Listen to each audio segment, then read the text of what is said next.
Good morning बच्चों। 7th class में हमने भूगोल का चौथा अध्याय शुरू किया था, जिसमें हमने पढ़ा था वायुमंडल का संगठन कि कौन कौन सी गैसों से वायुमंडल बना है, वायुमंडल की संरचना क्या है, मौसम और जलवायु के बारे में हमने जाना था। तापमान क्या है, वायु दाब क्या है, पवन क्या है। हमने पवनों के प्रकार यहाँ पर पढ़े। आज हम पढ़ेंगे एक हल्की सी नज़र में चक्रवात के बारे में। यहाँ पे एक एग्जाम्पल से दिया गया है। उड़ीसा जो कि बंगाल की खाड़ी में पड़ता है वहाँ पर जो 1999 में जो चक्रवात आया था, उसके एग्जाम्पल यहाँ पे आपको बताए गए हैं कि चक्रवात कैसे आता है। समुद्री तरंगे जब उठती हैं तो उसमें बिल्कुल तबाही मच जाती हैं। ये जो समुद्र के नज़दीक के जो जितने भी क्षेत्र होते हैं वहाँ पे बहुत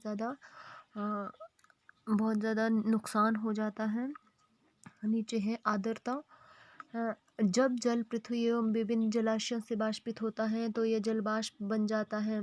वायु में किसी भी समय जल वाष्प की मात्रा को आर्द्रता कहते हैं। अंडरलाइन कीजिए, आर्द्रता क्या है। वायु में जो जल की मात्रा होती है, जल वाष्प होते हैं, उसे आर्द्रता कहते हैं। जब वायु में जल वाष्प की मात्रा अत्यधिक होती है तो उसे हम आर्द्र दिन कहते हैं। जैसे जैसे वायु गर्म होती जाती है, इसकी जलवाष्प धारण करने की क्षमता बढ़ती जाती है और इस प्रकार यह अधिक आर्द्र हो जाती हैं।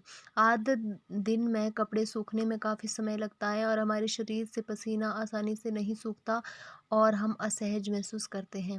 जब जल वाष्प ऊपर उठता है तो यह ठंडा होना शुरू हो जाता है। जल वाष्प संघनित होकर ठंडा होकर जल की बूंद बनाते हैं। बादल इन्हीं जल बूंदों का ही एक समूह होता है। जब जल की ये बूंदें इतनी भारी हो जाती हैं कि वायु में तैर न सके, तब ये वर्षण के रूप में नीचे आ जाती हैं। देखिए, हम वायु के बारे में पढ़ रहे हैं। वायुमंडल में जो नमी होती है, जो जलवाष्प की मात्रा है, वो आर्द्रता है। वायु जब दिन में जो वायु जब गर्म होती हैं तो ऊपर उठती हैं और उसमें जल वाष्प धारण करने, और वो जब ऊपर उठेगी तो वो जल ज़्यादा धारण करेगी। जल ज़्यादा धारण करेगी तो उसके बाद उससे क्या होता है, जल की बूंदें बनने लगती हैं और बादल बनते हैं। बादल से जब बूंदें टपकती है तो नीचे धरती पर आती हैं तो वर्षा के रूप में इसी तरह से जो बूंदें होती हैं वो वायु नीचे छोड़ देती हैं। आकाश में उड़ते हुए जेट हवाई जहाज अपने पीछे सफ़ेद पथ चिन्ह छोड़ते हैं। इनके इंजनों से निकली नमी संघनित हो जाती हैं। वायु के गतिमान न रहने की स्थिति में यह संघनित नमी कुछ देर तक पथ के रूप में दिखाई देती हैं। पृथ्वी पर जल के रूप में गिरने वाला वर्षण वर्षा कहलाता है। अंडरलाइन कीजिए, ऊपर आया आर्द्रता क्या है, नीचे आया वर्षा क्या है। ज़्यादातर भौम जल वर्षा जल से ही प्राप्त होता है। पौधे जल संरक्षण में मदद करते हैं। जब पहाड़ी पार्श्वों से पेड़ काटे जाते हैं, वर्षा जल अनावृत पहाड़ों से नीचे बहता है एवं निचले इलाकों में बाढ़ का कारण बनता है। क्रियाविधि आधार पर वर्षा के 3 प्रकार होते हैं, संवहनी, पर्वतीय और चक्रवाती। अंडरलाइन कीजिए, वर्षा के कितने प्रकार हैं और कौन कौन से हैं।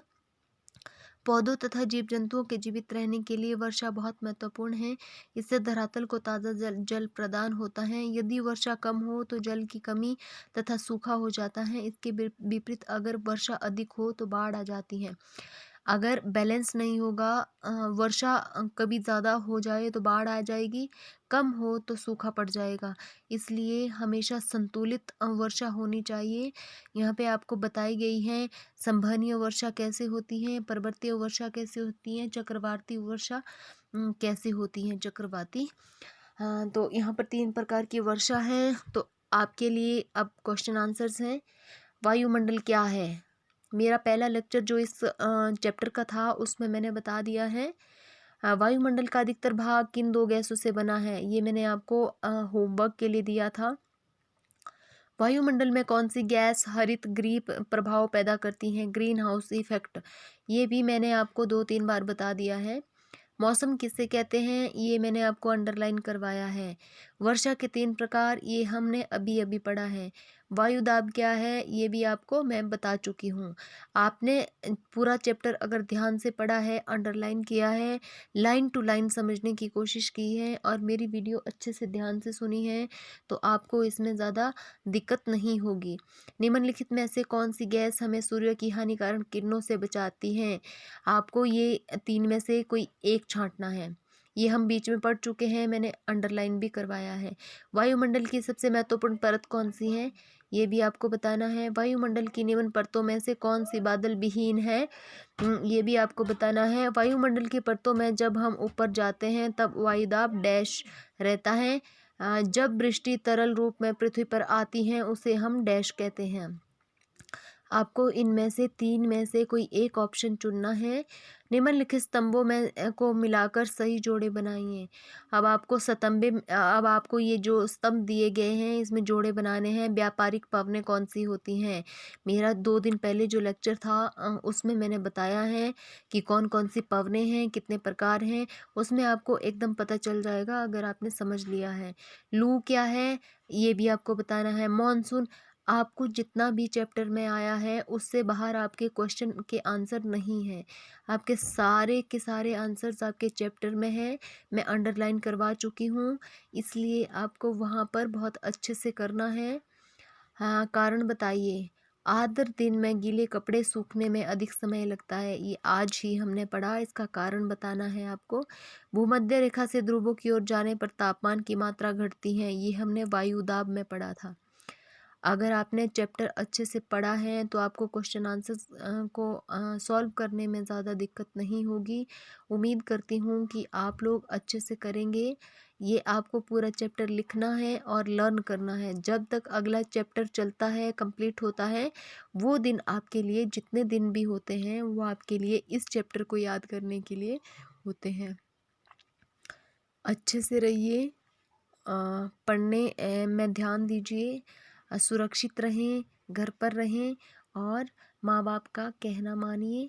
धन्यवाद।